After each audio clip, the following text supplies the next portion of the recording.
একটা ছোট দৃশ্য মুহূর্তে আমাকে ফিরিয়ে নিয়ে গেল শৈশবের সেই সোনালী দিনগুলোতে। তো আবারও হাজির হলাম আপনাদের মাঝে ছোট্ট একটি ভিডিও নিয়ে।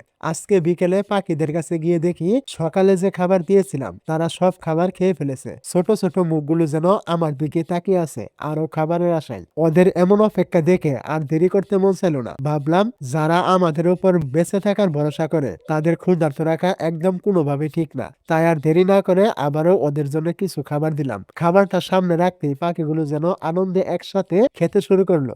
ওদের শান্ত মনে খাবার খাওয়া দেখে আমারও ভীষণ ভালো লাগছিল। ছোট্ট এই মুহূর্তটাই আমার পুরো বিকালটাকে আরো সুন্দর করে দিল। পাখিগুলোকে খাবার দিয়ে বাইরে এসে দেখি আমার ছোট্ট ভাতিজা গাছের ডালে ঝুলে মনের আনন্দে খেলছে। ওকে এইভাবে খেলতে দেখে হঠাৎ নিজের শৈশবের কথা মনে পড়ে গেল। তখন মোবাইল ছিল না কোনো দুশ্চিন্তা, ছিল শুধু গাছ, মাঠ আর সারাদিনের হাসি খুশি। সত্যি শৈশবের সেই ছোট ছোট আনন্দগুলোই জীবনের সবচেয়ে সুন্দর স্মৃতি হয়ে থাকে। তো যাই হোক, আজকে এতটুকুই ছিল। দেখা হবে আবার নতুন কোনো ভিডিওতে।